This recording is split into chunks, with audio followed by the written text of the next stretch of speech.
break and stuff.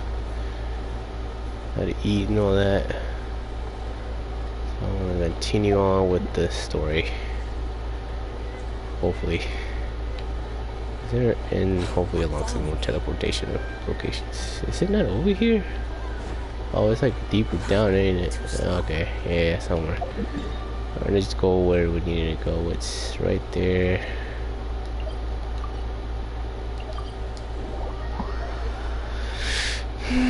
Let's see. I should probably do some world boss fighting, but I'll wait till it gets a little to. I'll wait till my everything gets to 40 up there, and I'll just exchange one. Ooh.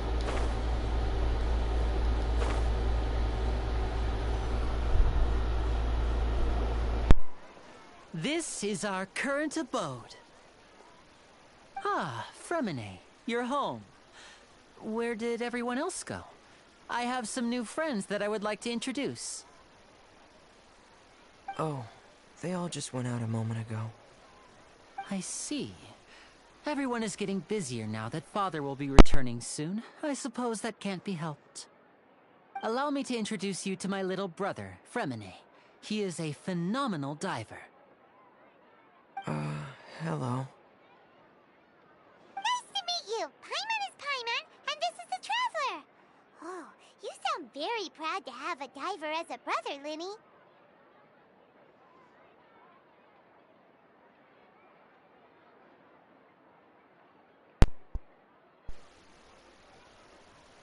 I guess I'll continue talking.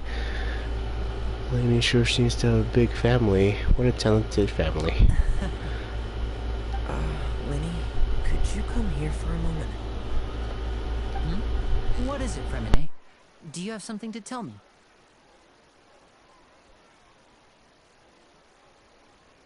It's alright, you go ahead.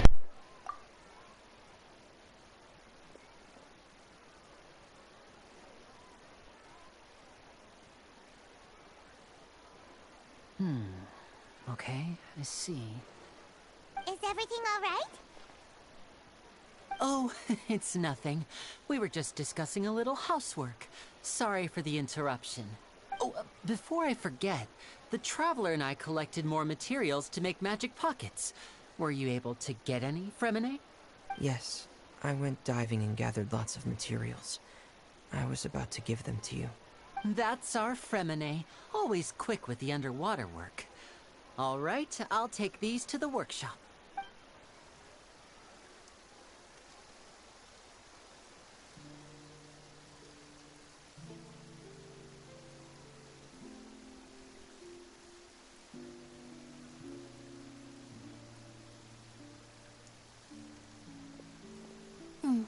Looks like rain. Oh, you're right. But wasn't it clear and sunny just a moment ago? Fontaine's weather sure is weird. I'm afraid that's just how it is here. It often rains on days where there are trials being held in the Opera House, but don't worry, it'll clear up soon enough. What's wrong, Fremine? There's a legend about the rain that I tend to believe. It's said that a dragon of water once resided in Fontaine. Though we don't know where the dragon went, every time it weeps, the skies will cloud up and pour out rain. When I was a child, my mother told me that if I wanted to go outside and play, I should yell toward the sky at the top of my lungs. Hydro Dragon! Hydro Dragon! Don't cry! Could that Hydro Dragon in the let's see, could that Hydro Dragon be the elemental dragon of Fontaine? Another one of the elemental dragons of Teyvat? If it's an elemental dragon, then having the power to make it rain would be very unusual. Let Paimon try something. Hydro Dragon, don't cry!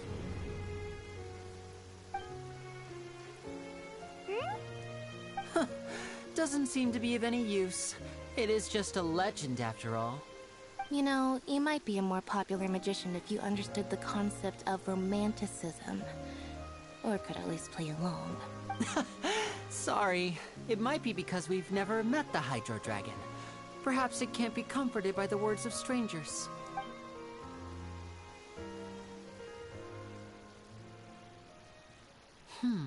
It rained for longer than I suspected. Oh, it's already getting late. Was there something you needed to do, Linny? Yeah, some preparations for the show at the Opera House. I need to find a way to catch the last aqua bus of the day. On the day of the performance, just ride the aqua bus to the island of Aeneas. I'll have Lynette meet you at the fountain in front of the Opera House. Sounds good. You go ahead, Lene. See you at the performance. Oh, are you leaving now? What is it, Fremine? I'm in a hurry. Oh, I get it. You feel nervous delivering the materials for the magic pockets, is that it? Perhaps we could trouble the Traveler to help us take these materials to the Bomo. I'm afraid that Fremine can be quite introverted, and the boss there tends to be pretty talkative.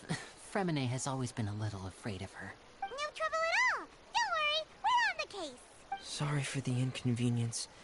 I'm quite useless when it comes to such tasks. I'll think of a way to make it up to you. Oh, no need. This will be a walk in the park for us.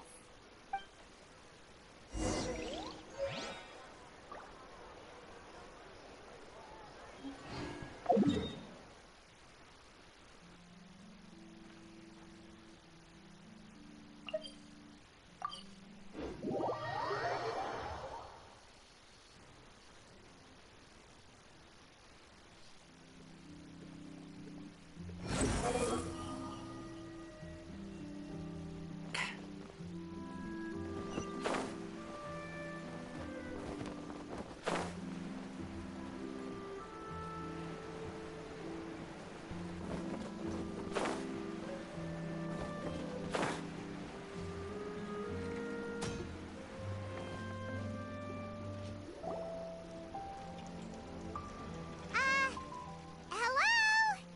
Is there anyone here? Oh, hello there. New customers? Looking to buy, or do you need something made? Or perhaps you're just looking for a chat with me. Oh no, we're just here to deliver some materials. Here they are. They're for making... what were they called again? Ah, these must be for Magic Pockets. I could tell right away. I've already made several orders worth now. No need. They've already prepaid several batches worth. When they told me what they'd be using them for, I even offered them a discount. But they insisted on paying the full amount, saying that I had a business to run. It seems both their hearts and their pockets are made of gold. Whoa. So, is Linny actually loaded? I can't say for sure, but who knows? Maybe there's good money to be made being a magician in Fontaine. Hey! Is this machine what you use to make stuff here? It looks really advanced. Why use your hands when a machine can do the work? It would be a waste not to use the latest technology, and wasting is a kind of crime. But where does a big machine like that get its power from? Well, it's a little complicated. I'm not sure I can put it in layman's terms for you, but basically, everything we usually use here in the city is powered by indemnitium. It's a type of energy that's produced from trials. Huh? How can trials produce energy? Well, I'm not completely sure of all the details myself, but basically, when a trial is in session, the Oratrice Mécanique d'Analyse Cardinale harvests people's belief in justice and converts it into energy to be used all around Fontaine. So that's what its other function is? Paimon heard that the Oratrice was created by the Archon to make judgments. But Paimon still doesn't get it. How could something unreliable like people's beliefs be turned into a stable power source for these machines? Well, Venti and Ahita both said that gods rely on belief to obtain power. Oh, yeah! So that means the Hydro Archon relies on the machine to take the energy created by belief and turn it into power for all of Fontaine, right? Even though I've never heard anyone really put it that way before, it sounds like it makes sense. Besides indemnitium, we have another type of energy called pneumosia. It isn't produced by the power of the Archon, but it is unstable by nature. Even now, it still cannot be widely used by civilians. I thought I'd find you hard at work, but here you are chatting the day away. Since you're already talking, I'm sure you wouldn't mind a few words with me. You again? Didn't I already promise you that I'd have the more I owe to Confrérie of Cabriere by next month? Why are you hounding me now? Yeah, but how do we know that you won't go running off by the end of this month? I want 50% today. Wait, no, 70%. His voice does not match what he looks like. I feel like he needs to be a rugged and probably a mustache in there somewhere, or beard. Huh? You... Seems business isn't so great for the workshop. We've already finished our job and delivered the materials. Maybe now's a good time to leave?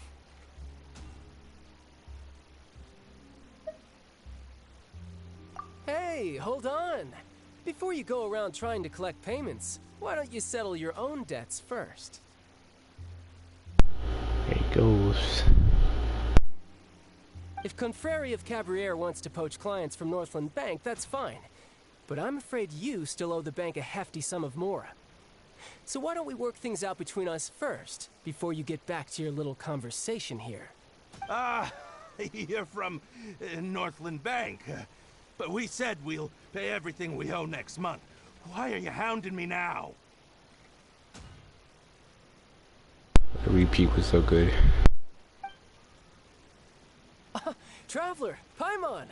I didn't think I'd run into you here in Fontaine. What are the chances? We're surprised to see you too! What are you doing here in Fontaine? You didn't want to stay in Snezhnaya?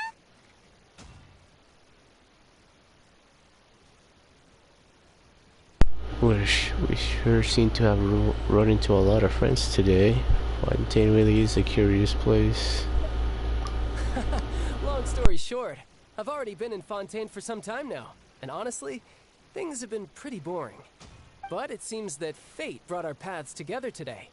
Not only will I have some good friends here now, but ones who always seem to find trouble. Either way you look at it, it seems things are going to get a lot more interesting now. Pretty sure we'd want to avoid anything that you'd find interesting. Besides, our trip here has gone pretty well so far. Right, Traveler? I think we've already weathered enough storms for now. I don't mind a little excitement every now and then.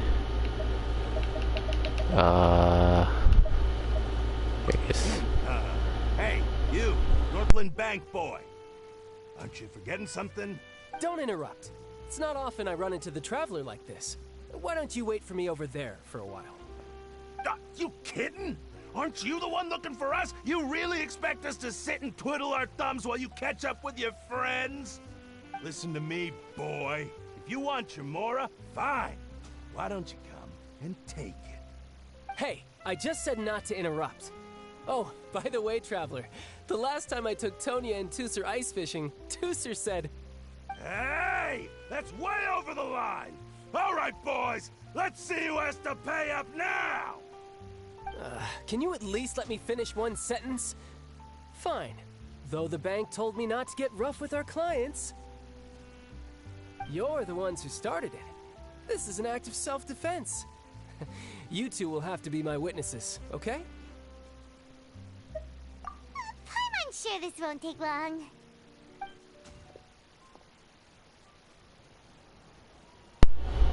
What's that? We gonna play as Tark Tag? Oh, we are. Okay. Oh, I suck. I suck using this guy. No. There you go. I gotta mark him first. You gotta mark. Oh no. Jesus. There you go. No. No time to lose. Come on. I suck. Oh my goodness. Dude, it is not fun. Oh my god. I'm just gonna use it. I was gonna save it, but never mind. Oh, he gets marked anyways? Okay, I wasn't sure. I thought you had to like shoot with the... I thought you had to mark him with your charge attack first before using Riptide to get the bonus damage.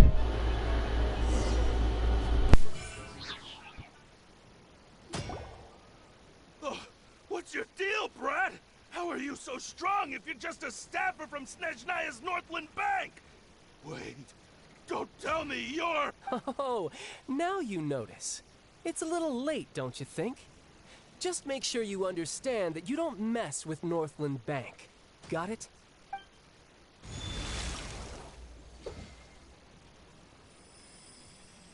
Huh? Now's my chance!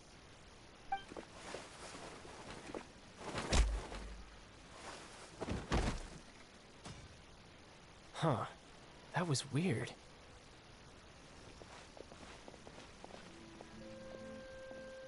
What just happened? Are you feeling alright? I'm not sure. It's as if I suddenly lost control of my hydro powers when I needed them. Maybe there's something wrong with my vision? Strange. How could that happen? First time Paimon's ever heard of someone losing control of their vision. Has it though? Never mind. It doesn't matter. If I want to stay sharp, I shouldn't be relying too much on my vision anyway. Besides, I always have my delusion in case I need it. You better not use delusion too often. I don't have a vision, so I don't ask me. So what are you doing in Fontaine, child? And don't say it's work for Northland Bank. Well, I guess it's because I've been in a bad mood lately. Huh? What kind of reason is that?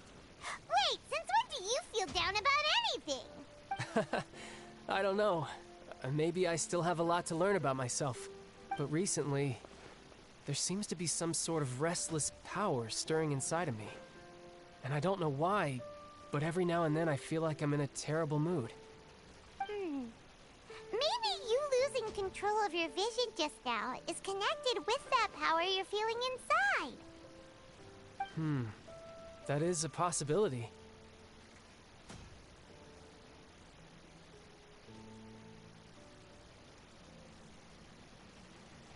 So about this power, do you have any idea where it came from?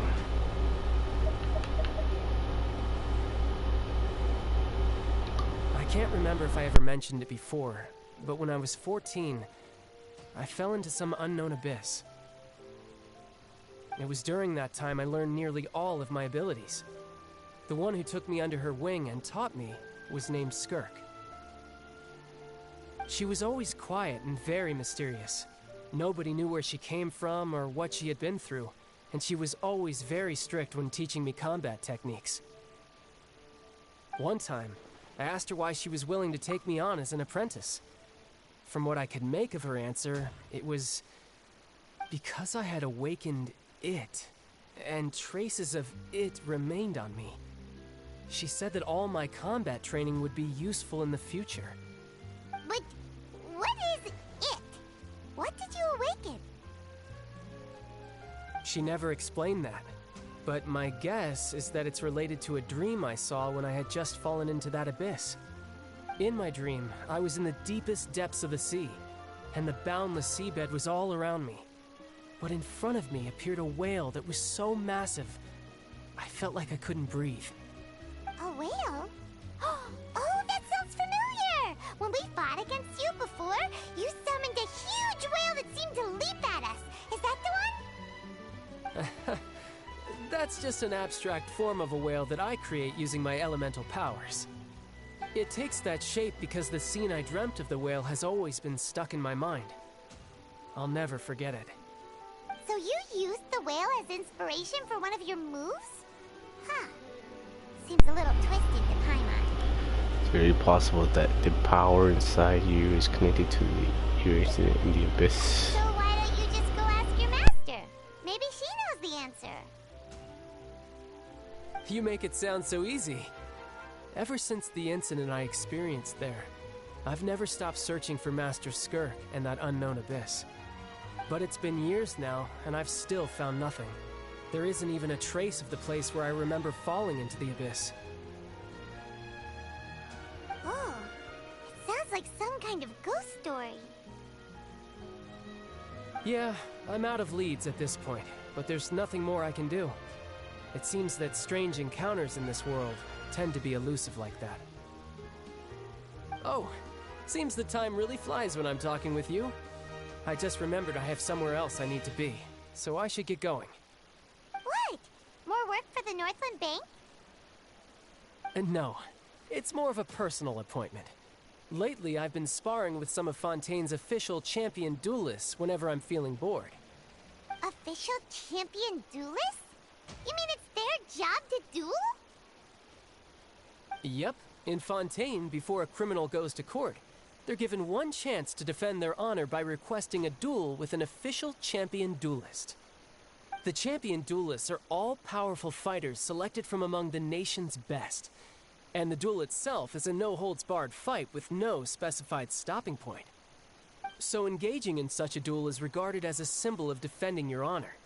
If a criminal manages to win the duel, they'll be acquitted. But if they lose, they'll have no choice but to stand trial. And the worst-case scenario is that you're simply killed in the duel.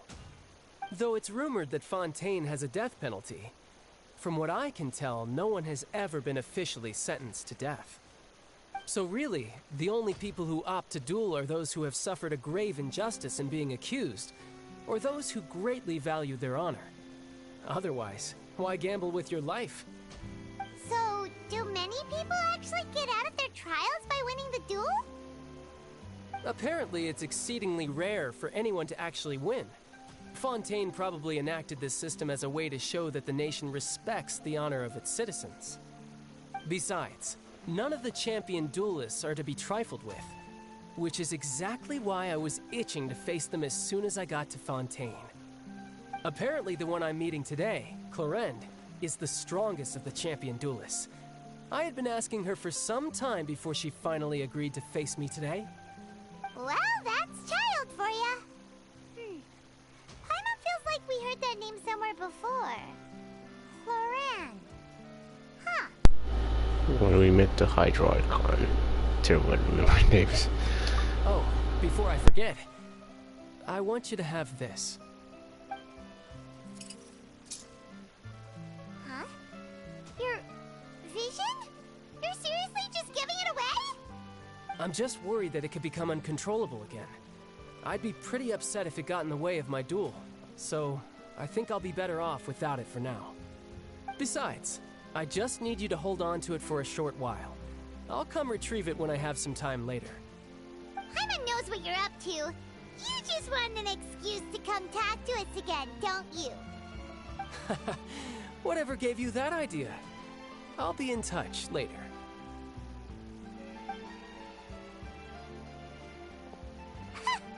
That sneaky guy. He said he's been feeling down lately, but he seemed the same as ever to Paimon. Well, since we don't have much to do for now, we might as well walk around and see the city before Lenny's performance.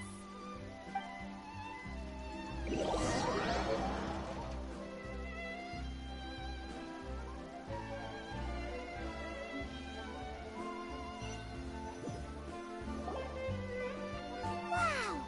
Who could have seen that coming? The reporter who was barely around for most of the story was the murderer all along! Hey, don't put it out, Paimon. It's rude to spoil the mystery for everyone else. Sorry. Paimon was just surprised, that's all. Paimon never saw that twist coming. The murder mystery novels here are amazing. Never thought I'd see the day when Paimon would enjoy reading. Do you have any idea how long we've loitered here now? The whodunits here in Fontaine are a lot different than the light novels you see from the publishing house. Both have their merits, but Paimon thinks this style of novels are more, well, novel. It's so exciting to reach the moment when the mystery is uncovered, especially in the one Paimon was just reading. You should buy a copy and read it too. We already spoiled who the murderer is. Oh, sorry about that. Paimon will be more careful next time. Hey, shouldn't we be heading to the Opera House to see Lenny's performance soon? It's almost time for the show to start, so we should get going. Lenny said that the Opera House is on Aranias, so let's go ride the aqua bus.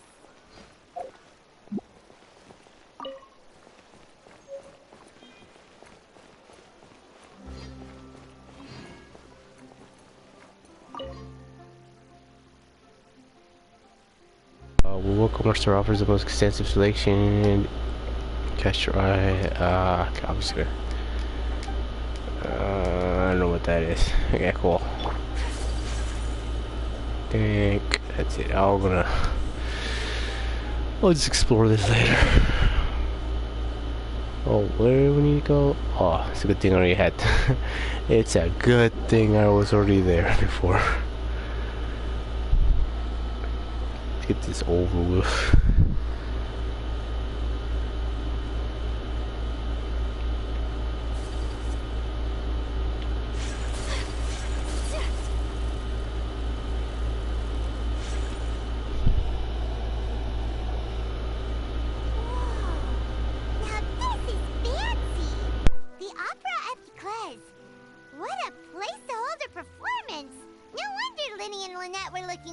To it. Huh. Looks like there's a lot of people standing around the fountain up ahead. Oh, Archon, please bless us with a bright and healthy child. We pray. I don't know why you always feel the need to ask so much. I'll be happy as long as our child is healthy and lives a peaceful life. I guess if they're our kid, then there's no doubt they'll turn out smart. Maybe this is one of the customs in Fontaine. There sure are a lot of couples here. Vache.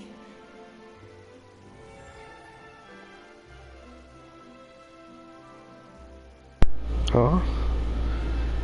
What's wrong? Vache. Vache.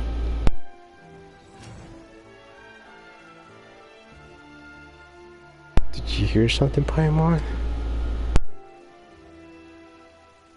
You say something. No, Paimon didn't say anything. Are you hearing things?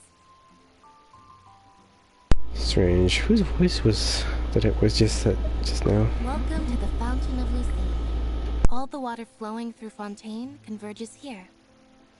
It's customary for newlyweds to come here and wish for children.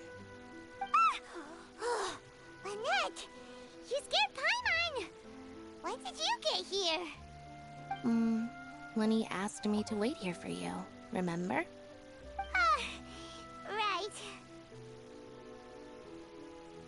By the way, Lynette, I seem to hear a faint voice just now.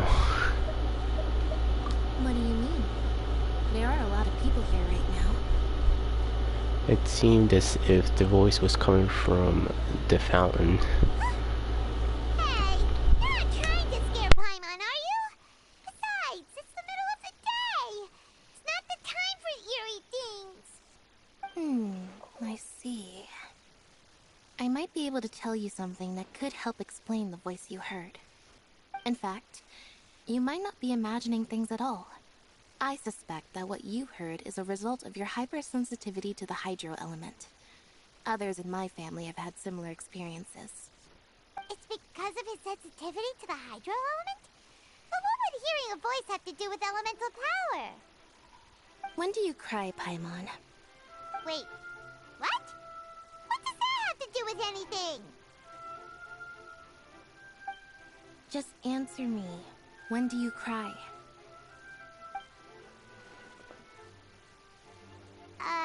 When Paimon's really sad? Oh, and when Paimon's super happy. Oh, and also when Paimon's really, really scared. Then you should understand that tears contain your most intense emotions. Like I just mentioned, the Fountain of Lucine is where all the flowing water in Fontaine converges. Even the tears that fall to the ground will eventually gather here. So maybe what you heard was the intense emotion coming from someone's tears. That's an interesting explanation. I'm not sure whether I buy it though. So, what did the voice say? It seemed to be calling out to someone's name. Someone's name.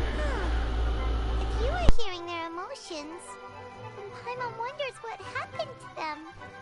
Rather than worrying about them, we should worry about my brother first.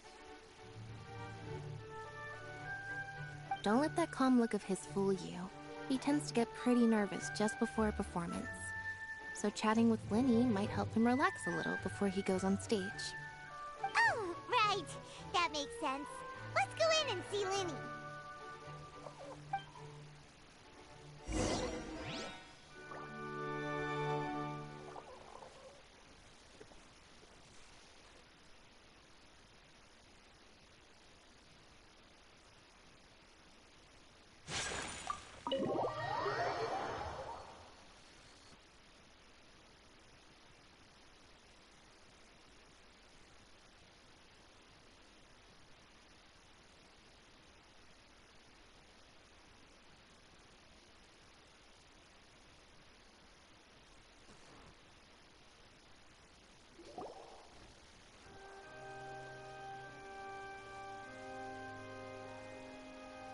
Traveler and Paimon, good to see you. I knew you two would come. Are you kidding? We wouldn't miss it for the world. We've been looking forward to it. I can tell, judging by how early you've arrived. But you're actually right on time. The audience still hasn't started entering the venue yet, which means now is the perfect chance for us to take you to the best seats in the house. Wait just a moment. I'll fetch the tickets.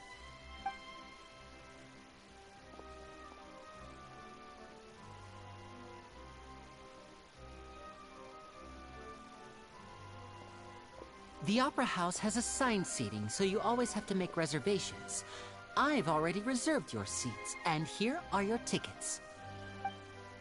Ooh, front row seats! Thanks, Linny! Don't mention it. There's no need to keep thanking me. Hey, Linny! Could you come over here and take a look at this? Oh, I'll be right there.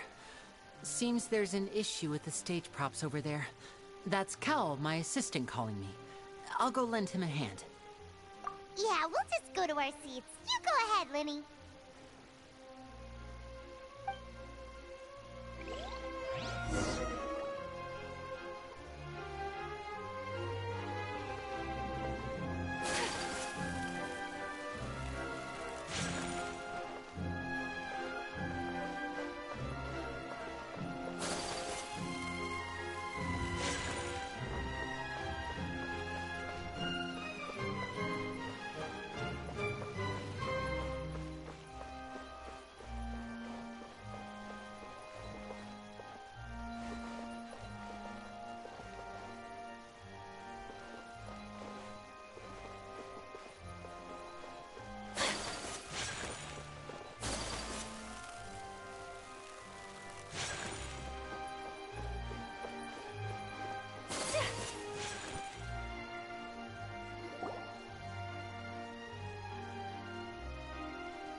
That looks so funny. Hey,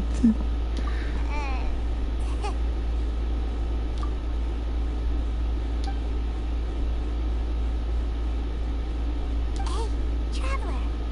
Maybe we should strike up a conversation with the person next to us. Since we're sitting together and the rest of the place is practically empty still.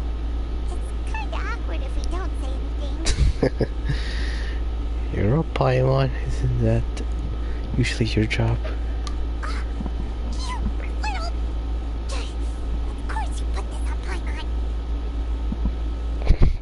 Excuse me, I did not realize you felt awkward.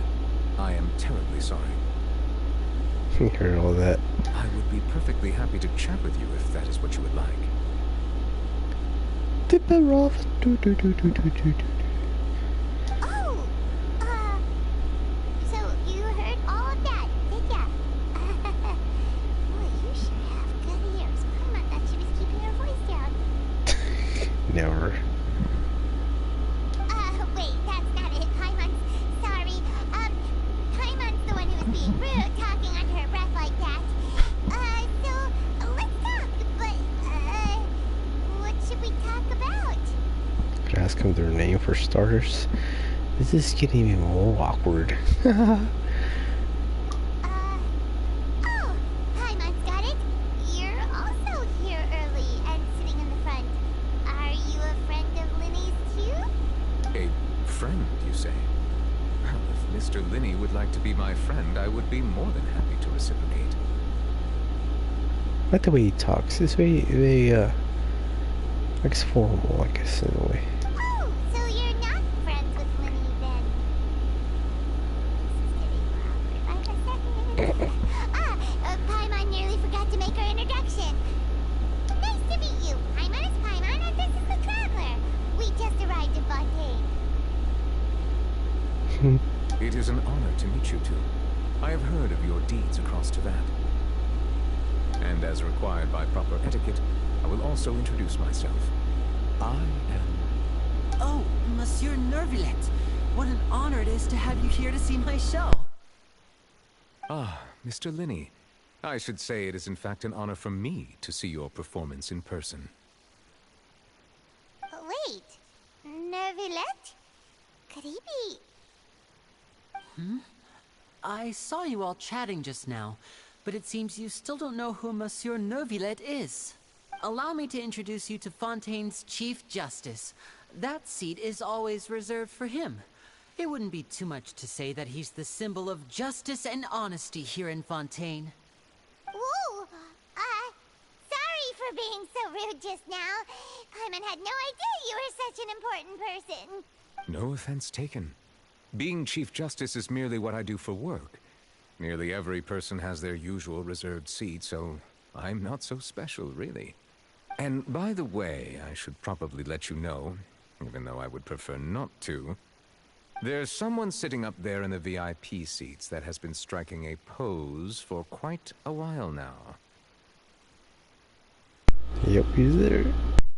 I believe she is trying to give you a most elegant and impressive first impression. So I think you should take notice of her sooner rather than later. Otherwise, she may become flustered. Angry, probably.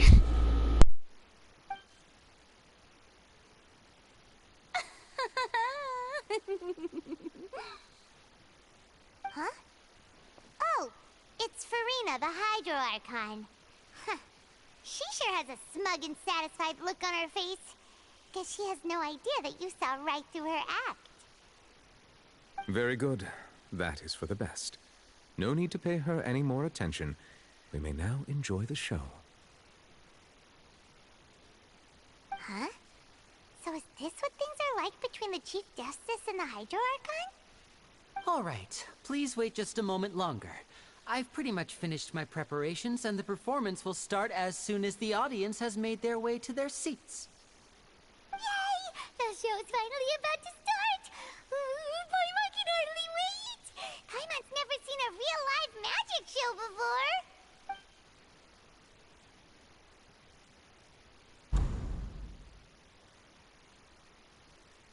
Ooh! They're dimming the lights! The show must be starting!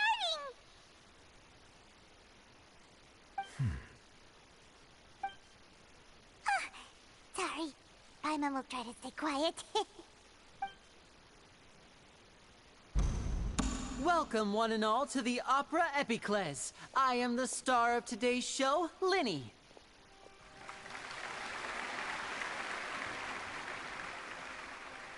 And over here is my sister, Lynette, who will be working as my wonderful assistant. Please, let's give her a warm welcome. Hello, everyone.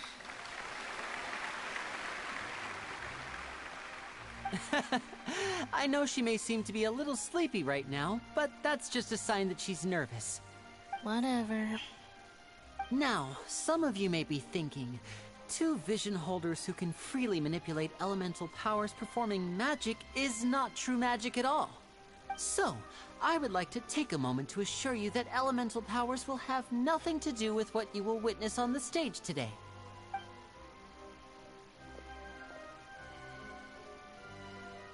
Both Lynette and myself have removed our visions for the show. That way, even the gods won't be able to help us. Oh, good point. That's what makes the show real magic. Now, without further ado, let the show begin. Lynette will now exit the stage to make some preparations. I know you might miss her, but don't worry. She'll be coming right back on stage momentarily. Perhaps in an unexpected way. I'm sure she'll be stealing the spotlight soon enough. Oh, and before I forget, there's one more thing I should say. You never know what can happen in the blink of an eye. A magician's greatest skill is making things disappear or appear. The possibilities are endless.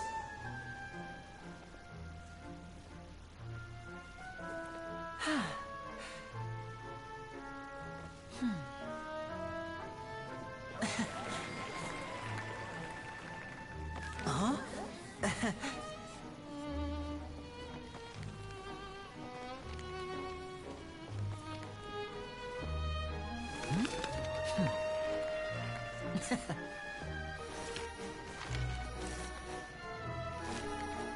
But this isn't what you came for. These little tricks, you've seen them all before. So it's time for something truly extraordinary, don't you think? This one's a little tricky.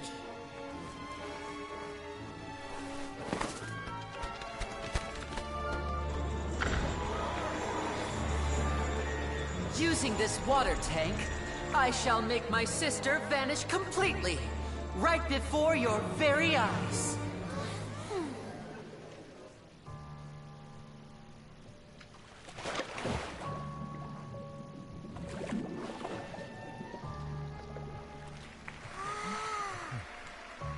It's actually quite simple.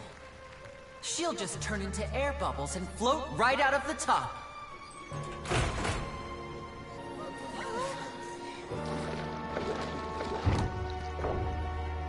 Oh no! I told them to check all the props carefully. With the lid on, even air can't escape. An amateur magician would be getting very nervous right around now. Luckily, it's me on stage, so let me show you what a true virtuoso can do.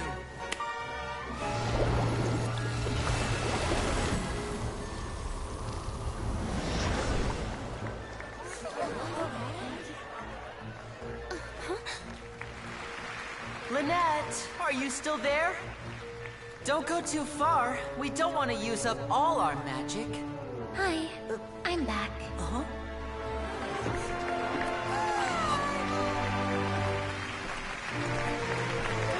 Where'd she get her clothes back?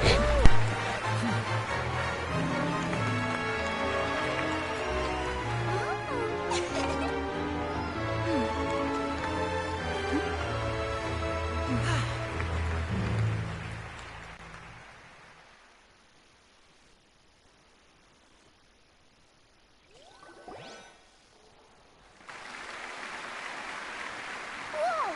What in the world just happened? How did he do that? Paimon didn't see him do anything! Wasn't Lynette inside the water tank? How did she disappear and then reappear out of nowhere? What a show. No wonder he's a famous magician.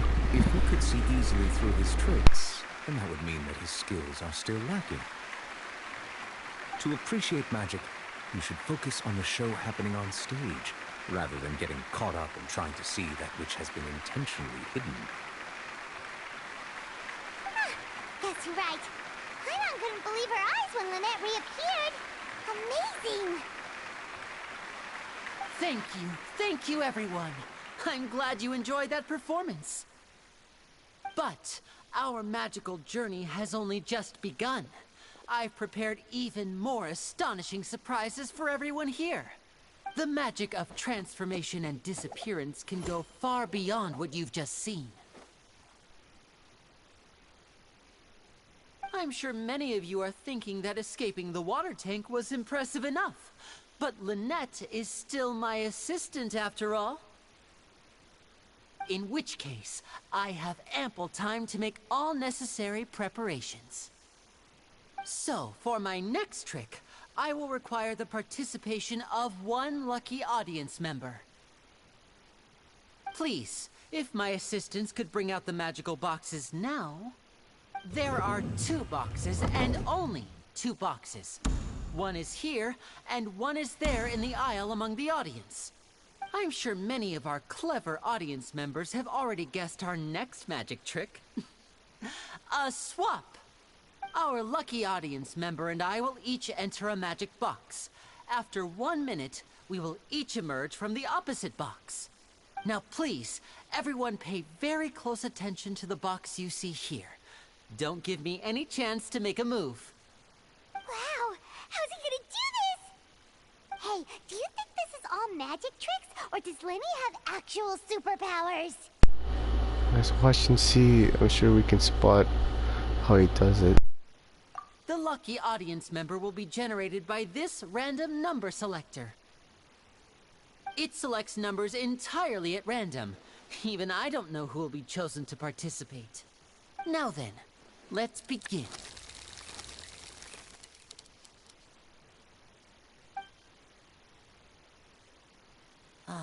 Let me see. Oh, row 7, seat 3. Congratulations! You now have the chance to experience magic firsthand for an entire minute. Please, come forward. My assistant will take you beside the magic box. I'm sorry, it might be a little cramped inside, but no need to feel nervous. We've carefully arranged everything for you to be as comfortable as possible. You don't need to do anything, but no matter what strange things may happen, don't come out of the box. If the magic is interrupted, who knows where you might end up? You might even find yourself in the Fortress of Meropide. Oh, okay. All right. Before I enter the magic box, there is one more thing I need to ask the audience to do. Could you all give me a countdown? Like this. 60, 59, 58. Just keep counting down. You can go a little faster or slower if you like. I won't be able to see anything in the pitch black box, so I'll be relying on your voices to know when time is up. Oh, and no tricks now. If you quickly count from 60 in just 30 seconds, then I'll be in a tough spot. Ooh! Paimon kinda wants to count faster after hearing him say that! Sherlin is prepared with the whole crowd counting together. You couldn't even if you wanted to. No, that won't do. I can see it in your eyes. You still can't be trusted. Let's practice together. Come on, repeat after me. 60, 59, 58. 60, 59, 58! That's right, perfect. Keep it going. All right, I'll see you all on the other side once you've finished counting. 54, 53, 52? Why aren't you counting, Nervalet? I am counting in my head. I think things are exciting enough in here as it is. Merely a consequence of my identity and personality. Do not worry about me. Just enjoy the show. I can already tell he's a little bit annoyed. Oh, alright. You look so serious that Paimon thought you might be feeling uncomfortable or something. 40, 39, 38! Mr. Linney, are you all right in there? Is everything ready? Yes, I'm fine. I'm just double-checking the direction of the magic. It would be a disaster if we get sent to the wrong places. For example, mid-air right above the audience. Even though he's saying that, Lenny doesn't seem nervous at all. It's all part of the show. What was that noise? Did you hear it too? Did it come on the stage? Maybe it was just to divert our attention. Not sure. Anyway, it doesn't seem like anyone's worried about it. 25, 24, 23! What's wrong, Mr. Linney? I can still hear you moving in there. I seem to have accidentally knocked over a decoration. I'm trying to fix it, but it's pitch black in here. I can't tell left from right. Never mind the decorations. There's no time for that. The show is what's important. No, that's unacceptable. I want my show to be perfect. Don't worry, we still have 20 seconds. Hear them counting? 19, 18, 17. It seems things aren't quite going as planned. I apologize, everyone. It feels like you're all starting to count faster, but that's alright. I know it can be tiring to do such a long countdown. 10 seconds and change is still plenty of time. 10, Almost there now. 8, Whew. Swapping two people is harder work than you might think. Even a master magician like me can't guarantee I'll get it right the first time. Hey, wait! Is this the back one? I can't tell. They both look the same inside. Huh? No, that's not it. I'll try again. 7, Hey, slow down! Honestly! 5, 4, 3, Whoops! That doesn't count! 0.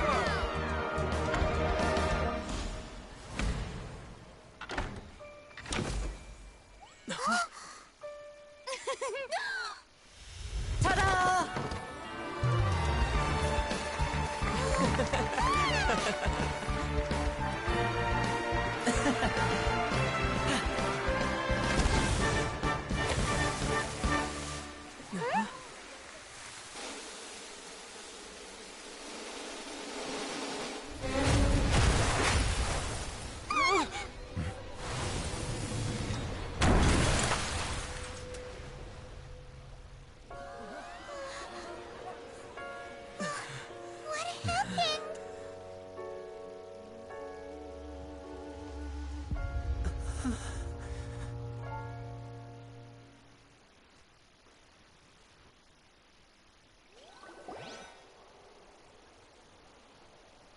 Huh? Is this part of the show? Mr. Lenny, you're going to use magic to fix the stage now, right? What happened? Oh no. Maybe this isn't part of the show. The girl was still in that box, right? This performance is over. Medical staff with me. Guards, secure the scene and detain all the performers. Seal the exits. No one is allowed in or out at this time. Damn, that was fast detaining everybody already. Yes, that's right. If this was just an accident, then we must investigate the cause. But if this was all part of some scheme, then those accountable will not escape the judgment of the God of Justice. No need to be alarmed, you two. We'll get to the bottom of this soon enough.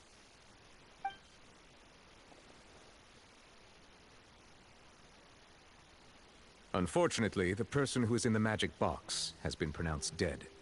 His name was Cowell, one of the assistants in Linny's magic troupe. Hey, what happened to the girl? Apparently, the fireworks on stage ignited the ropes that were suspending the water tank, which then caused the tank to fall onto the stage. As of now, we are still not sure why we found Cowell in the box, rather than the guest from the audience. And after an initial search of the area, the guards have confirmed that the girl is nowhere to be found. It appears that this incident was not merely some mishap with the performance. And there are many indications that it is connected with the case of the serial disappearances of young women. The serial disappearances case? That's the case that Charlotte mentioned before. And to put it off like this,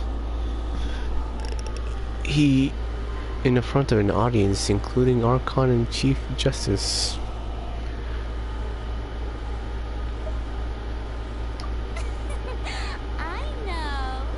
I know the truth.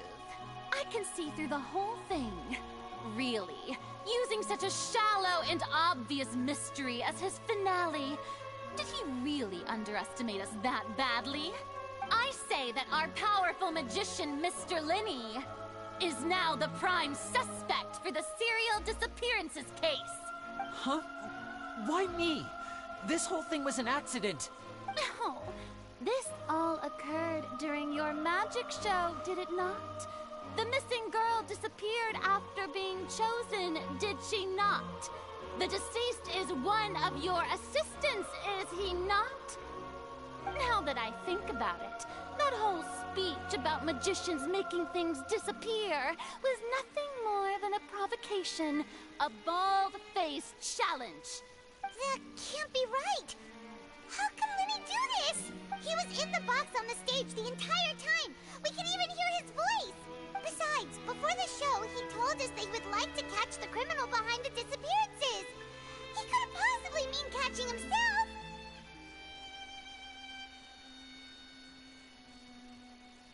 It's hard to believe this happened during the show. Save discussion for a later time, please. Lady Farina, may I assume that your comments just now constitute an accusation against Mr. Linney and his associates, and that you are pressing charges? Huh? I just think that he... Well, I think it might be a little early to talk about formally pressing charges. But what Lady Farina said just now makes perfect sense. Looks like she's gonna personally deliver justice. A kidnapping and murder carried out under the cover of a magic show. Lady Farina said it all. I mean, of course, my dear people. But what excites me even more than the obvious truth before our eyes is the opponent I'll be facing. That's right. I mean you, Traveler. You'll support Lenny, won't you? After all, he was the one who helped you the first time we met. Then there's no problem at all. You know, the Traveler and I already had a duel the first time we met. But with Lenny's help, our little duel ended in a draw. But draws really are the most boring possible outcome. So, no more draws. Between the two of us, there must be a clear winner and loser. And what better place to hold such a riveting showdown and decide the true victor than here, on the grandest of stages, the Opera Epiclese. Huh. It wasn't a draw. She obviously lost last time. I understand.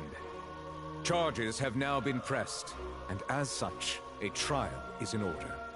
Well, Traveler, seems Lady Farina has set you in her sights.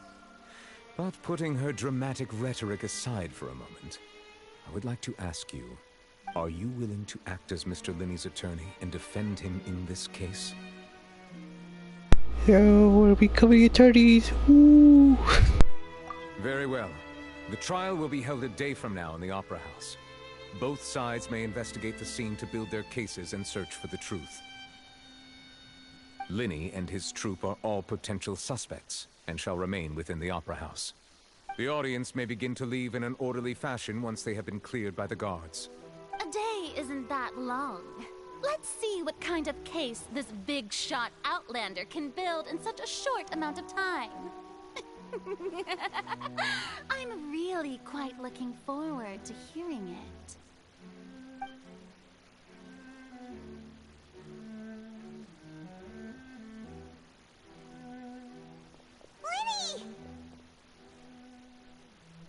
Sorry about everything that happened just now. Were you frightened? Of course! Who wouldn't be scared after witnessing an accident like that? Yeah, I'm a little shaken up myself. How could this happen? And poor Cal. I know you already claimed that you would defend me, but now it's just us talking. Tell me, do you think I could possibly be the murderer? I'm thinking it's probably Cal at this point. He's the one that's disappearing and all that stuff. Yeah, it's probably Cal. Made himself to look he was dead or something, and then he gets out, takes the girl. Yeah, it would make perfect sense. Not Lainey, but Cal.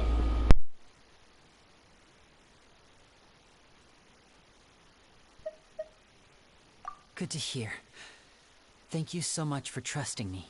I'm sure everyone sees me as the biggest suspect at this point. But, if you ask me, the whole thing is mysteries layered upon mysteries, such that all that's left is confusion. I don't know whether what happened there on the stage was purely an accident or not. And I don't know why poor Cal was in the box. As for how that girl chosen from the audience could suddenly disappear, I'm afraid I don't have any answers either. If someone tampered with my performance, then we need to figure out what they did. Even a skilled and knowledgeable magician like myself couldn't pull all that off in just 1 minute.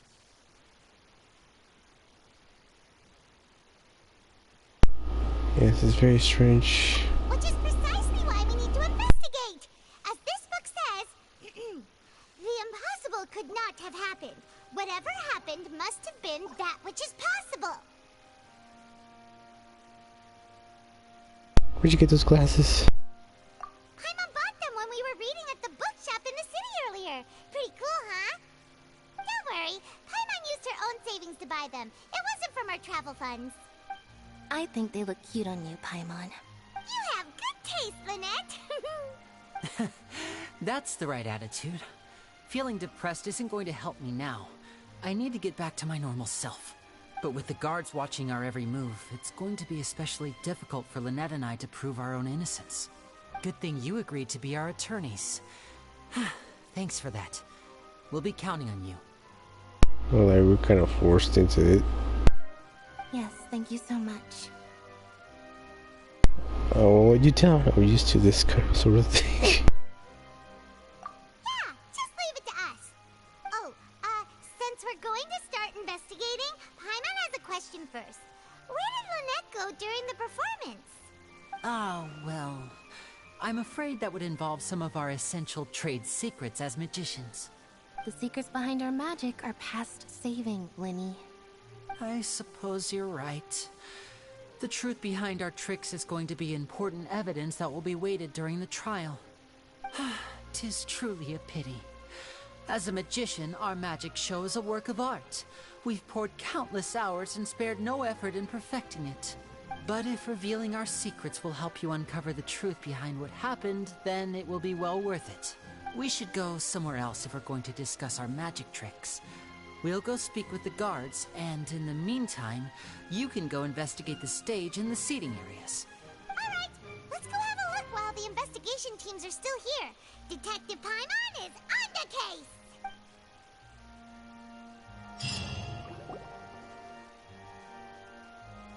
Hello, officer. How's the investigation going? Lenny's Lynette's attorneys. Ah, I see. You must be the traveler that Lady Farina mentioned. Listen, I'll be perfectly honest with you. I'd avoid getting mixed up in this whirlpool of a mess if I were you. Huh? What do you mean? Come with me and you'll see. The deceased is one of Linny's assistants, named Cal. Even though he hadn't joined the troupe long, he was hardworking and everyone generally liked him. The assistants are usually in charge of setting up and inspecting the props, as well as assisting with the show and keeping the crowd engaged.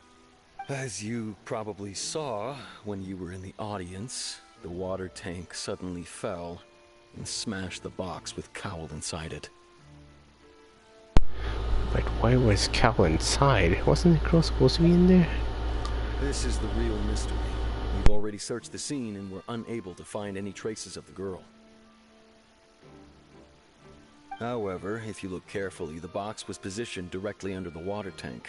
The ropes holding the tank were then burned by the pyrotechnics on stage, causing them to snap. All these factors lining up so perfectly makes it hard to see this as a mere accident. If anything, the more logical explanation is that the whole incident was intentionally planned, and Linny is the most likely person to have access to all these areas. But he doesn't have a motive. Are you both good friends of his? Well, you can't say we're good friends, but we've known each other for a little while. So in just a short time, he was not only able to win your trust, but even convince you to act as his attorneys. That was Farina. I know there's no such thing as magic. The real trick of a magician is holding the audience in the palm of their hand. I've seen a lot of cases, and I can tell you that people are the least reliable kind of evidence. Sorry, I tend to be pretty straightforward. Just know that I'm warning you for your own good. Anyway, you may investigate the scene of the crime yourselves if you're curious. Who knows, maybe you'll be able to come up with some new evidence.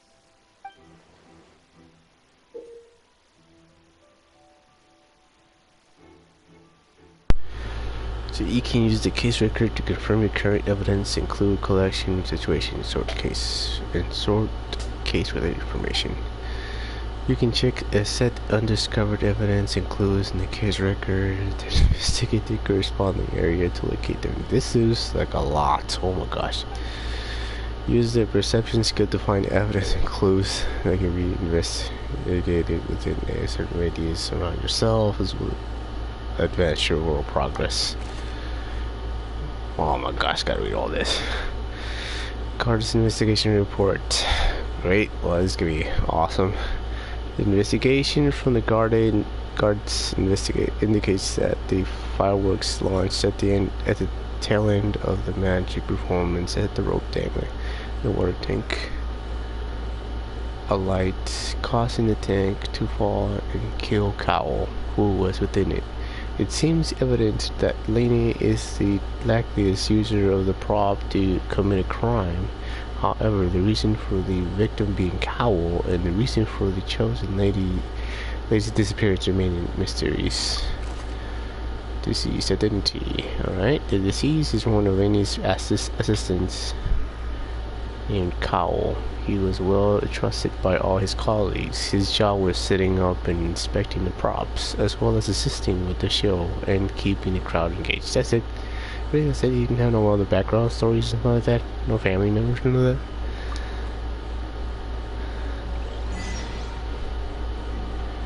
Perception skill. Oof, this could be annoying. Yeah, we're playing as some kind of detective case. Oh, I gotta equip it, don't I? Where is it at? Where is it at? Right over... Is it not here? Oh, there it is. There's the record updated. Read. Okay. Use perception skill. Whoa. Something out of Batman or those Arkham video games. Alright. This is where the magic box was struck. If Cowell weren't inside the box at that moment. Ah, darn it. I skipped it. Examine that one. Yep. It's like one of those game deals. This is the broken magic box was left on the scene after the guards completed their investigation. Looking at it now, the water tank must have struck it really hard.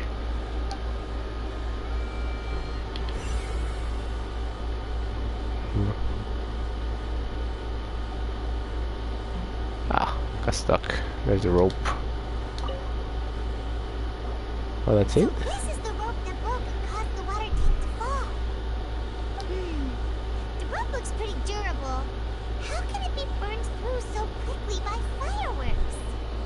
Yeah, why would they use rope for that? That thing was really heavy. So either Laney didn't realize this was a safety concern, that it was pretty durable.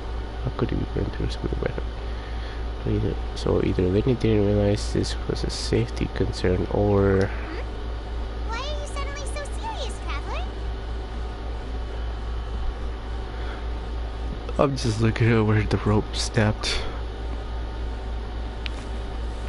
Oh, look! This bit is made from different material. Most of it was burned away, but there's still a little bit of it left. It seems to be flammable, like a type of flash cotton. Huh. So if a rope meant to hold something was made with that kind of material in it, then that means... Wait, why don't you write all this down? Let's take notes. Obviously. This rope was used to suspend the water tank. It suddenly broke when the fireworks were being launched on stage. The investigation has shown that the location where the rope snap was made of flammable material.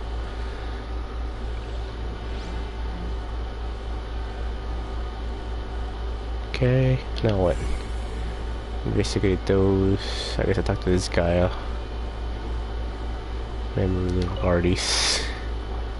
Hello there. What are you investigating? Oh, this location has also been cordoned off because the Magic Troop members are currently considered prime suspects. The investigation team is still collecting evidence. The seats were all booked in advance, so we were able to deduce the missing woman's identity by checking the guest list. Could you tell us who she was? Where relating to the attorney? Okay. Sure. It's not like this is confidential information. We will publish it later anyway when we petition the public to help us find the missing person. Her name is Halsey. She's a painter from Fontaine who's made a bit of a name for herself. Apparently, she wasn't a regular at the Opera House, but she'd been feeling some pressure with her work lately, which made her decide to come see the magic show. The Magic Troop members all claim not to know her. We have looked into her social connections. It seems that she has no personal grievances or conflicts of interest with the suspects.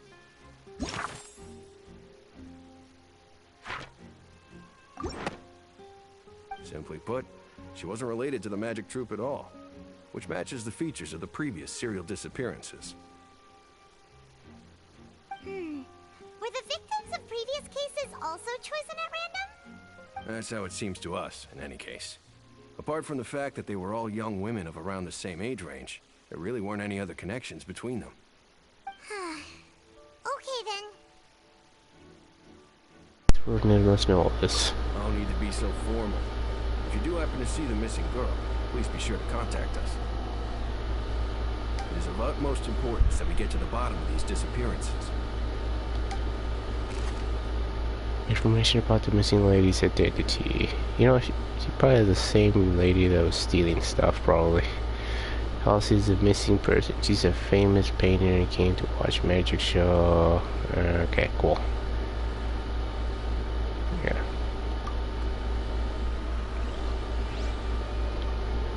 She's probably the same girl that was stealing stuff earlier.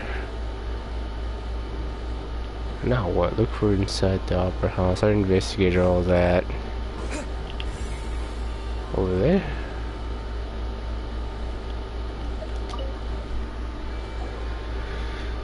The investigation team has some new findings. Turns out there's an issue with the random number selector after all. See? Told you. What if the machine picked some big guy's seat? Do you think the murderer would have still made his move then? Sorry to interrupt, but we're helping Linny and Lynette with their side of the investigation. What were you saying about the number selector? There's something wrong with it? You're trying to help them? That'll be a tall order. Linny used the machine to pick a random member of the audience during his performance, right? A lucky girl that later disappeared. Well, we thought there might be a serious problem with the machine, so we had it taken away for further inspection. It turns out that the seat number it picked wasn't random at all. The machine picks that same number every time. I'm sure you already know that you have to make a reservation in advance to get a seat, regardless of whether it's a trial or some performance. In other words, Linny knew who would be sitting where from the very beginning. That much checks out. Linny reserved our seats for us, too. But you see why I was saying it'd be tough to make a case for Linny. I like that dude's voice actor. So it's bad for Linny's case? Paimon had better write it down. This device was used to release magic performances to choose a lucky number of the audience. However, the guards have found that it would generate this exact same number no matter what. Clearly someone tampered with it.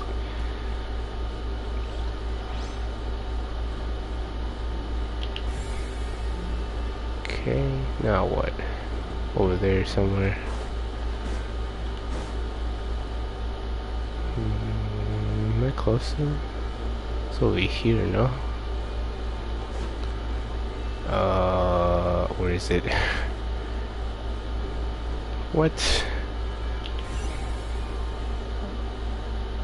Okay. I see that you're investigating the area. Well, it just so happens that I'm interested too. Yes, door. If you find any new and interesting leads, be sure to share them with me, alright? Who's this guy? We don't have too many thoughts yet. I tell you my hypothesis first? The way I see it, it all started with that loud thud. The thud? Oh, you mean the sound that happened during the countdown? Yes, exactly. It wasn't terribly loud, but I suspect that most people heard it. It's just that everyone was awaiting the results of Lenny's trick with bated breath, so no one paid it much mind. Now that the incident has happened, the thud has become an important clue. That makes sense. So, what do you make of it? I'm of the opinion that it may have been the sound of Lenny's accomplice, Lynette perhaps, jumping atop the water tank or something like that. When the pyrotechnics went off, she cut the rope, sending the water tank crashing down.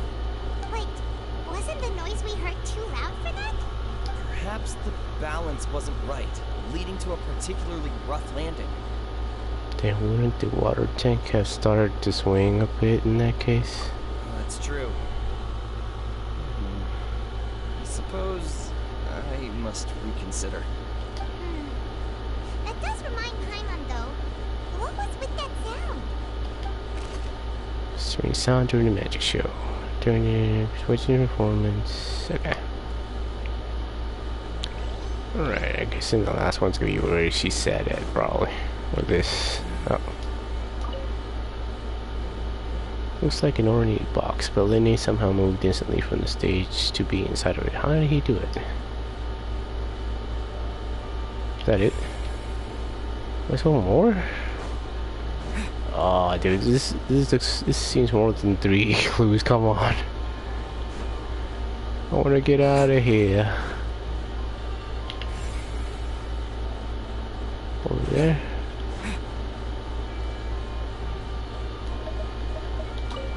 Lily's still talking to the guards.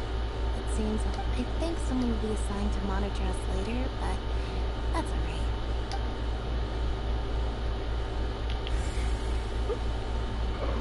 Oh my gosh, what other clues do we need? I'm trying to go towards lighting, but nothing. There ain't nothing over here. What am I missing? Maybe where she said at? Oh. Says I can sit here. Yo, this is annoying. We're close to the open house. Well, what am I missing, dude?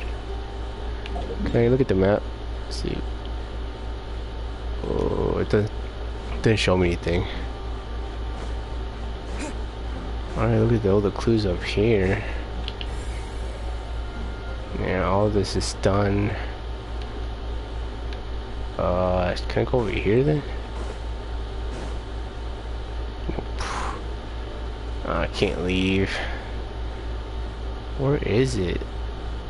Where am I supposed to go? This is so annoying. Is that on top? I already salmoned it.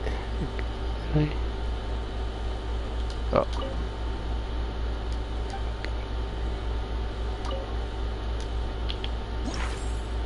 New information. Okay. Go on top of it? No. Oh, nope, can't jump. What other? Wait. But I already talked to her. It didn't do anything. Ugh. What do I need? Oh, Lily's still talking to the guard. I think some. Okay. I already spoke with her. But what now? Can I leave? Oh, what? Why didn't it work out? Hey, you! Yes, both of you! Over here! I've been keeping an eye on you for a while now. Huh. Huh?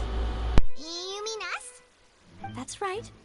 If I'm not mistaken, you're also among those who wish to cut down the thorns and pursue the truth. No? And by the looks of it, you're not from Fontaine. Well, you're right on the moor about that one, but who are you?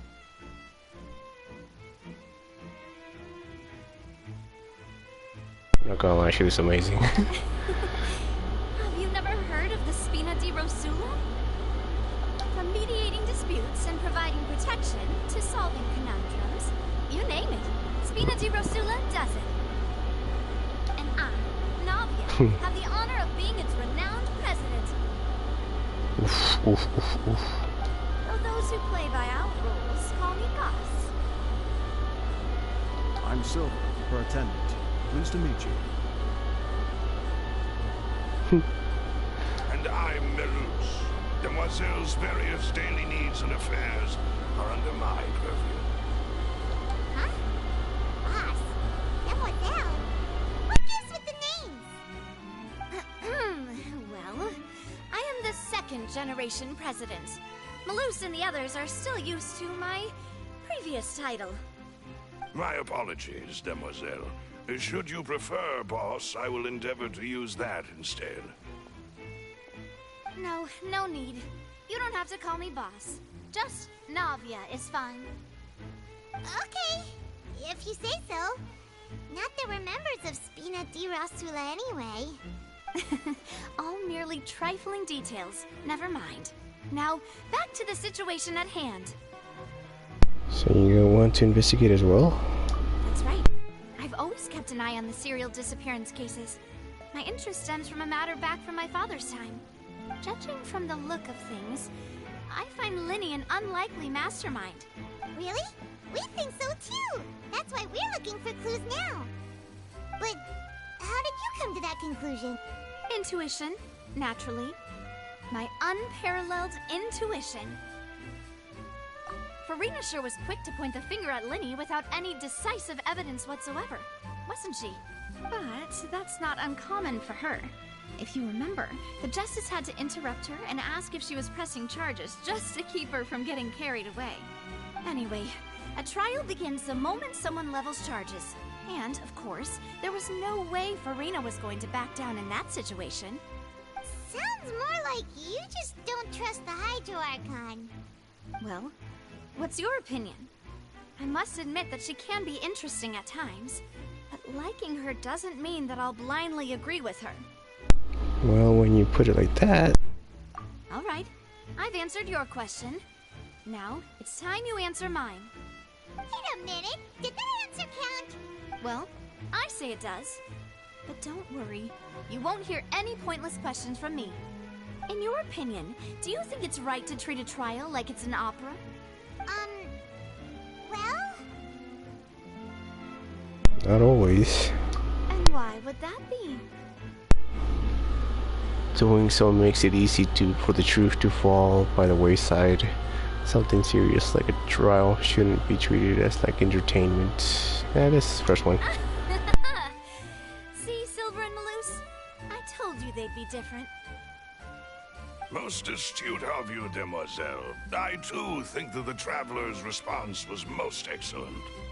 No matter how wonderful the script or how fervent the audience's expectations may be, the trials that go on stage here must be based in fact. And if that can be done, boss, then... All right, that's quite enough, Malus.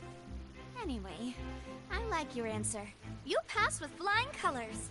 Now, I need to make some preparations, following which our joint investigation shall commence. You two shall be my assistants. Wait!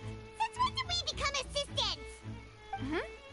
Oh, well, I can be the assistant, sure. Or your companion, if you like. I'm really not that fussy. Waifu. That's more like it. I think you're missing the point, Paimon, since you already agreed then.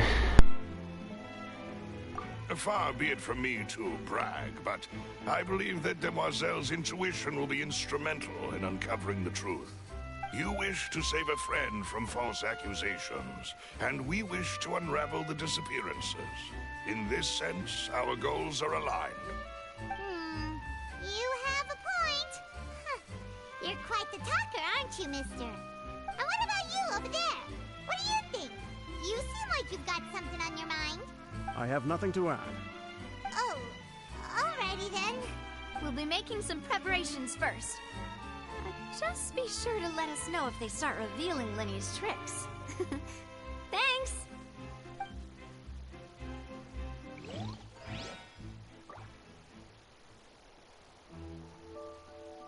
Oh, that was it? I... Speaking of that, I think magic shows would be very popular in Poisson. I can see that. Maybe I should try to learn some magic. If I could make things disappear, cleaning my room would be a cinch. You need not worry about such things, demoiselle. That falls under my duties. Guess she's rich. Oh, right. Alright, so that was not the last clue. Do I just leave? Oh. Please tell me that's it. Sorry, but no one can freely enter or exit the Opera House at the moment. If you wish to leave, you must register your identity with us first. No, we're not leaving. We're representing Linny and Lynette as attorneys, so we're investigating the case. Were you always guarding this entrance? Yes. After the Chief Justice gave the order, everyone coming in or out must undergo a strict inspection. So, the missing girl couldn't have left from here. At least, not from that point on. What if I turn the show? I doubt there was much opportunity then, either. How can you be so sure, Well, because I was in charge of security near the entrance at that time. I couldn't see Linny's performance from here, which was quite a shame. Just my luck. But still, I did not abandon my post, and I stayed put no matter how loud the applause was. If someone had so much as even approached the door, I would have noticed it, let alone if they had tried to leave. We Melusines are good at that sort of thing, you know. So, it's safe to say the girl couldn't have left through here. Alright, thank you for your help. This'll be useful info.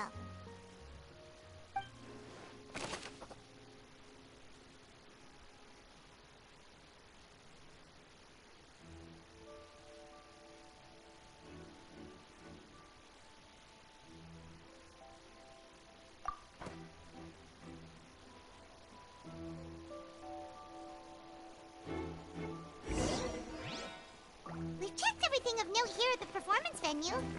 Paimon wonders how Linny's discussion with the guards is going. Let's go see, shall we? Ooh, things are getting interesting, huh? We're about to see how... Understood. Then I will be going with you. Just so you're aware, I will be monitoring your actions and making notes as necessary. Very good. Thanks for being so agreeable. I'd pull a rose out of my hat as a gift for you if I could. You may spare the pleasantries.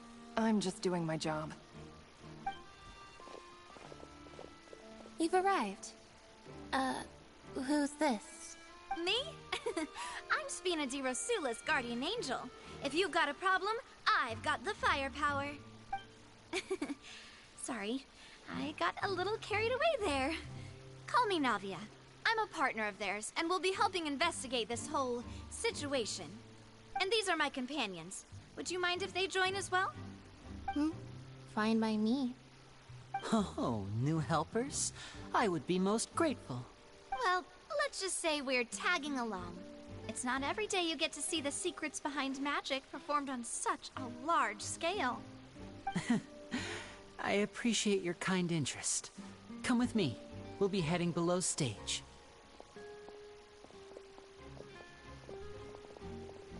Huh? Below stage? Yes, a world of secrets is hidden beneath this magic box, prepared specifically for this switcheroo trick. But before I reveal everything, you should have a look first. Notice anything strange here?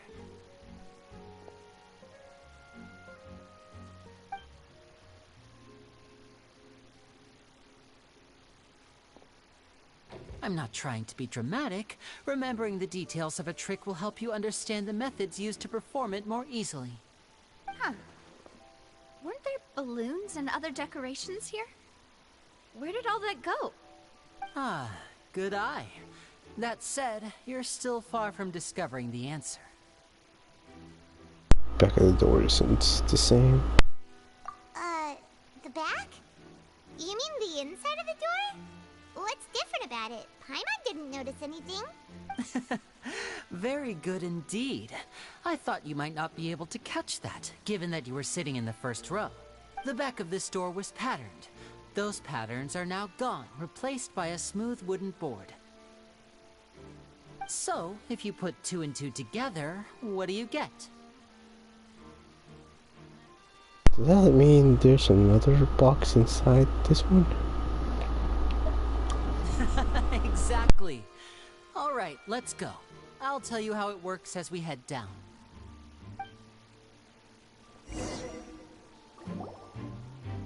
Oh, so there was a passageway under the magic box!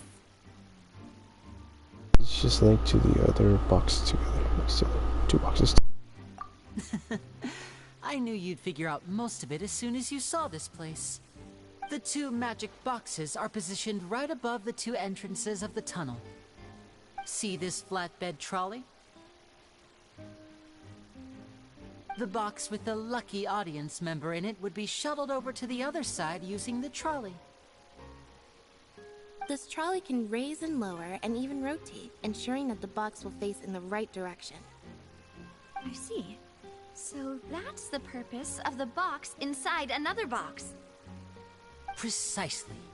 The inner box would descend after the audience member was put inside and be moved along the trolley, all while the outer box would remain on stage as if nothing had ever changed. So that's how you did it! Once the box was lowered, the trolley would store some energy through this device here, with which it would complete the rest of the steps. The audience member would only be able to feel some slight movements in the dark, and by the time she walked out, she would already be back on stage. Dang, what about your side of the box, Cedric? You were talking that whole time, and you even came out for a moment near the end. Ah, yes. A phonograph operated by Lynette was used to achieve that effect. My assistant and I had already scripted our conversation beforehand. When the countdown began, I had already gone to the opposite box via a tunnel using that ladder. And what about Lynette? Where was she?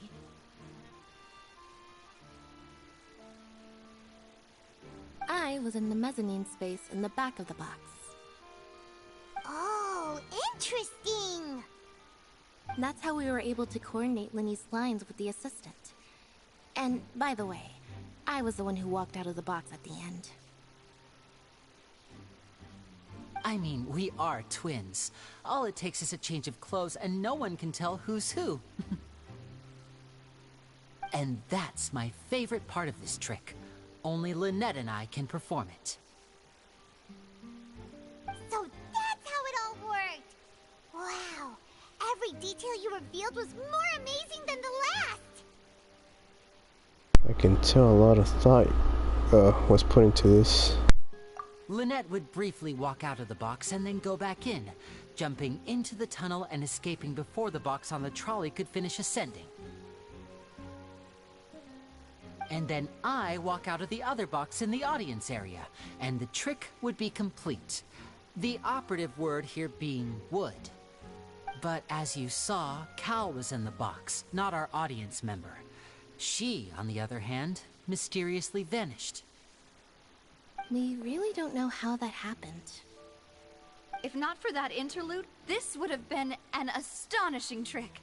I probably never would have figured out how you pulled it off. And yet, to think that someone was able to use this magic trick to commit a crime. Could we have a look around? I think we can come up with some more leads. This is the scene of the crime, so Linny and Lynette are not permitted to stay here. I'll escort them back up. Yes, of course. No need to be so strict now. I won't disappear into thin air, you know. Thanks, everyone. We're counting on you. And he gave a detailed account for how the trick was supposed to work. By using the box inside the box, the idea was for the box containing the audience member to be transported across the tunnel underneath, and then they himself would also use the tunnel to get into the side. Meanwhile, having changed her outfit, Lynette and her assistant would take charge of on-stage interactions.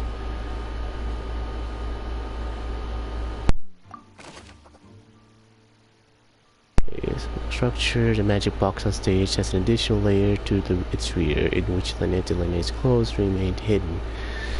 She would appear at the end of the magic trick and lead people to believe that Lena had been able to instantly move to the box on the other side.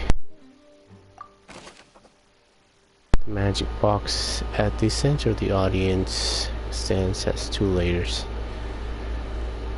and beneath it is an entrance to the underground tunnel. This was how the lucky audience member was meant to have been transported without the audience noticing.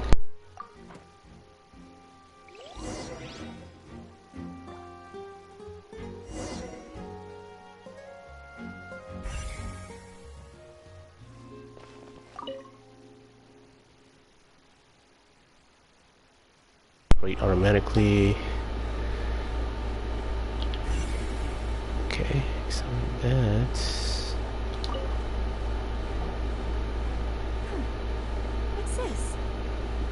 Looks like a hook tied to the end of a rope. Huh?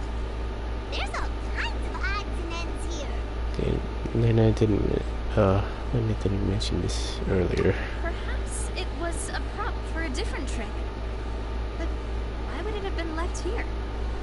Whatever it is, let's make a note of it first. A rope that has fallen to the ground. A metal hook has been tied to the end of this rope. Its use is unclear. Dropped hook rope.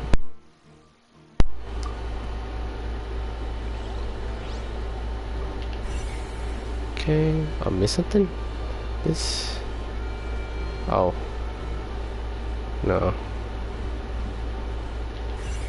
It just leads me up, right? Okay. The floor is wet. Please be careful not to slip. Speaking of which, why would there be water here? Oh! Paimon knows!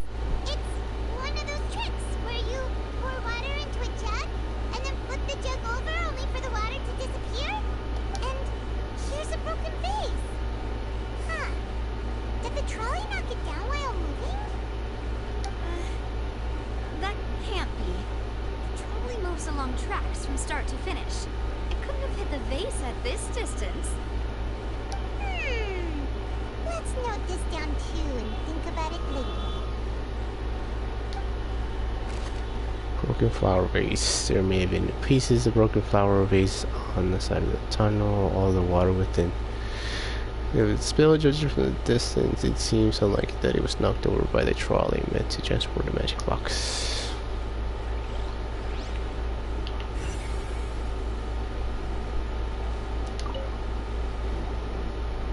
Oh, these are the clothes that the lady chosen from the audience was wearing, right? Her clothes are here. She's nowhere to be found.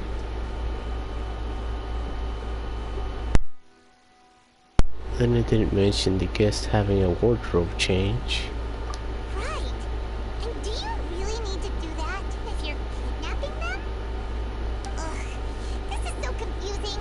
Paimon doesn't want to be a detective anymore. His clothes. The clothes belonging to Halsey, the lady who went missing, were found in the tunnel. The reason for this remains unknown.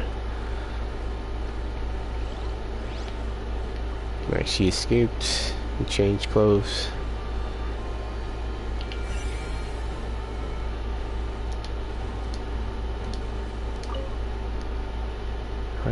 Precision is required to complete this magic show, and tracks are perfect for making the trolley stay on the designated course.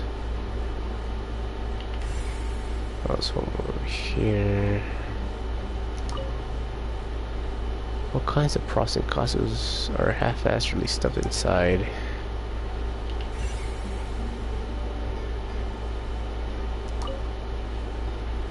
The trolley is crucial for transporting the magic box to the other side. The culprit must have used this to execute their plan.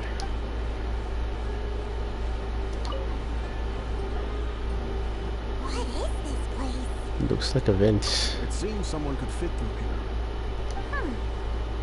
Could the suspect's escape route? Alone, perhaps. But if they had to pull another person with them, the space would be too narrow. But there are no other ways in or out of here.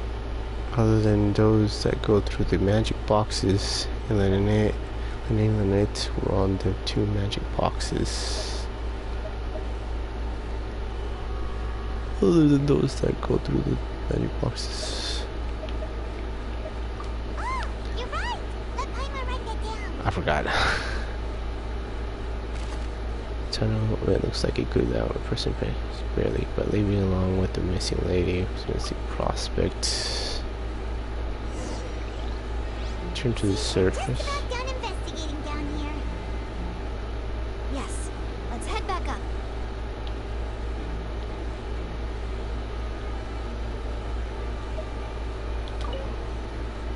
Oh, I didn't even examine the ladder. I forgot about it. That's what he wanted me to examine.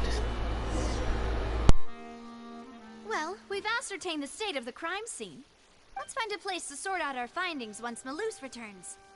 Seems to me that there are several things that don't add up here. Apologies for the wait, demoiselle. So, what did the guards say? Did the criminal escape through the vent? They believe the odds of that are very low, since the vent leads to the Opera House's basement. The guards have checked the area carefully. No one left through the basement during the performance or after the incident, and no one was found hiding there. So the tunnel's become like a secret chamber then. You know, like the kind you usually see in novels. The plot thickens. Halsey's disappearance and Cowell's death are both quite inexplicable. No wonder Farina was so confident in her accusation. All the current evidence points toward Lenny and Lynette. In other words, the charges are very likely to be upheld unless we make some considerable progress. Charges and then trial. So if the charges are upheld, they'll announce a sentence? That's right. This is how a trial goes in the Opera House. During the proceedings, the Chief Justice and the Oratrice will hear statements from both sides. That's right. This is how indemnitium is produced. The statements from both sides, the defenses from attorneys, witness testimonies, and even the audience's emotions will all be projected on the Oratrice. To put it simply, it's as if the Oratrice has its own will, and is a judge in its own right.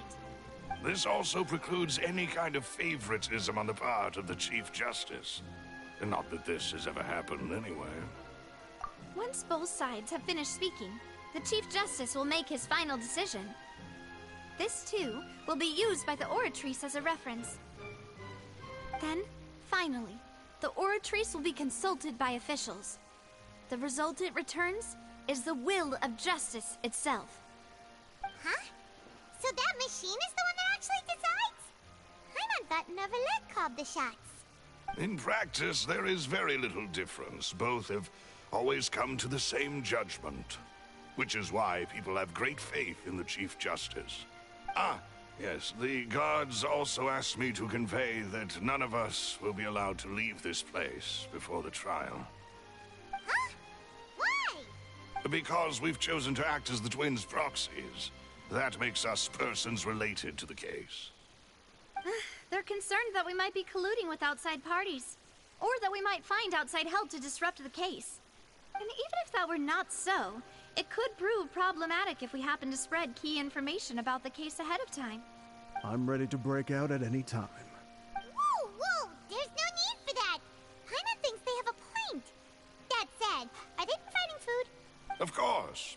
I just hope you don't mind the lack of options. I'm afraid that catering to all tastes is not How to provide you food.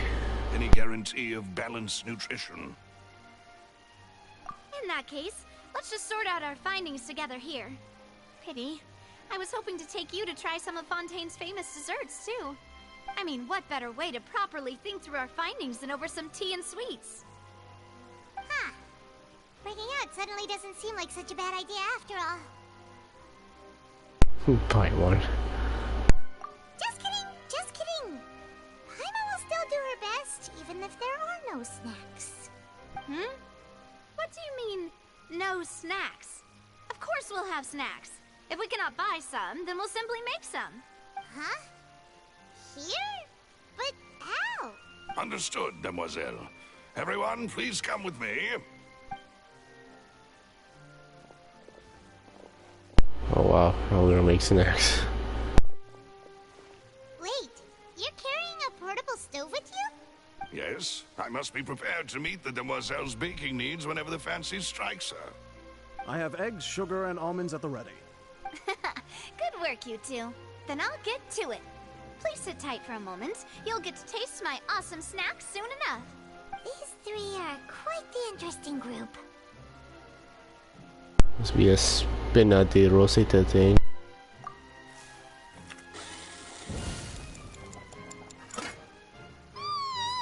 And Paimon thought it smelled good while it was still in the oven.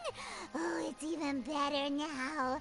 Paimon can't stop drooling. From the way you had these two guys carrying all that stuff around, Paimon thought you'd have them do more during the baking process. But you ended up doing the entire thing by yourself. Beating the egg whites, grinding almonds, everything. I was applauding. Yo, Silver's awesome, dude. He's the best guy around. And I was giving encouraging smiles. That's not quite what Paimon meant, but okay.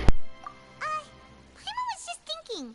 Aren't you worried about getting your fancy dress dirty, beating egg whites and baking like this?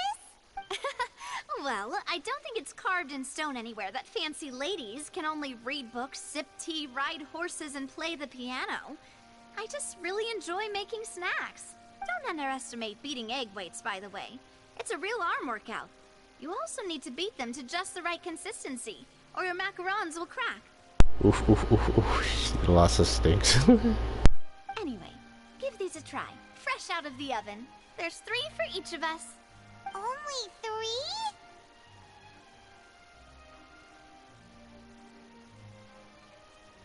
Well, eating too many sweet treats might send all that sugar to your head. You wouldn't be able to think clearly about the case on a sugar rush, would you? Tea is ready to be served as well. This is Demoiselle's favorite, strong black tea with a floral fragrance that clears the mind and lifts the spirit.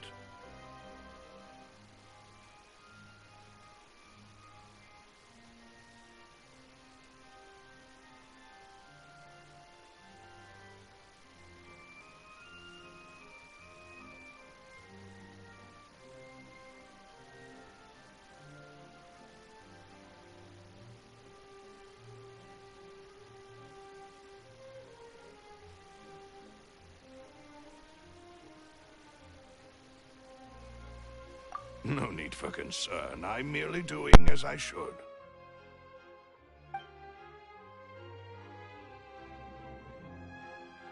All right then. Down to business.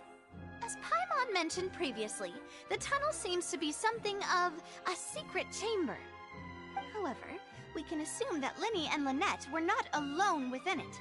Some criminal also occupied its sealed confines. The magician twins could have committed the crimes, of course, but they lack any logical motive. Exactly! Why would they do such a thing right when everyone was watching?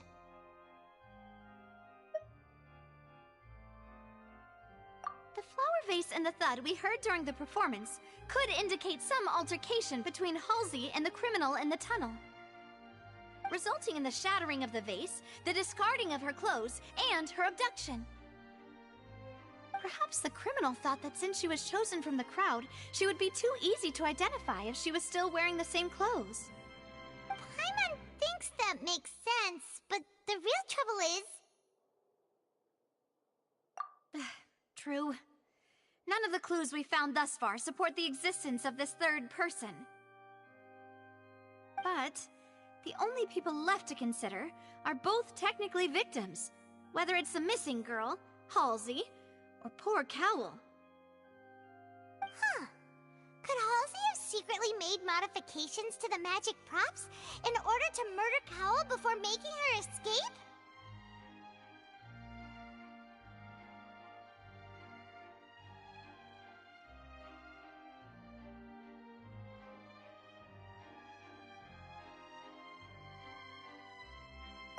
That's right. And even if she had tampered with the setup, she would need to understand the entire trick to pull it off. Nor does she have any motive. The guard said that she has never had any dealings with the Magic Troop's members. Were we not thorough enough in our search?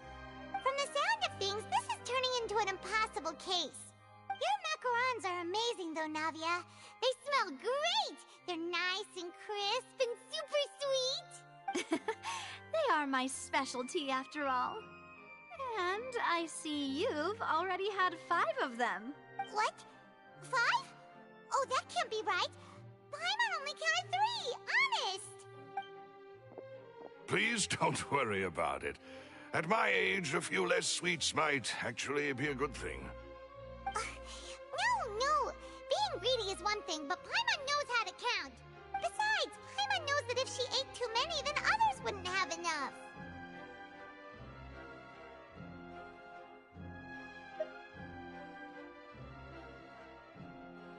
Wait, even you don't believe Paimon? How could you? If Paimon ate those 2 extra macarons, then may they turn into stone in her stomach! All right, we get it. Well, I suppose one of us might have gotten too engrossed in our chat and eaten them by mistake. No big deal. Maloose, set up the stove again if you would. Huh? What are you doing? Making sure everyone gets 3 macarons, of course. Exactly. We don't want to trouble you. As you wish, demoiselle. And I have the egg, sugar, and almonds. Well, this really is your hobby, huh?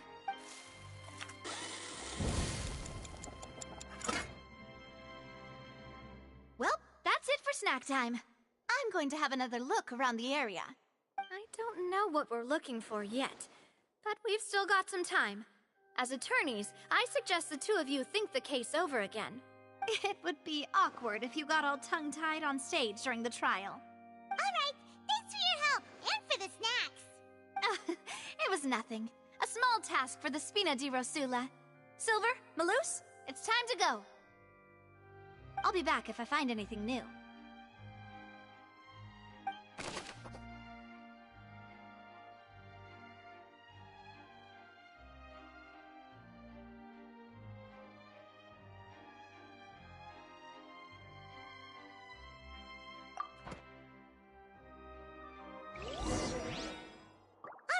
It's time to put our heads together.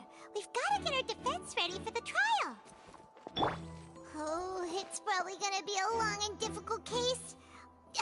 There's no point in worrying about that now. We just need to prepare. Here, take Paimon's notes. They should help you review the situation.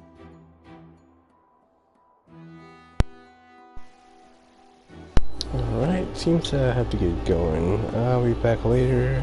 I don't know when that will be, but have a good day, good night, and good evening.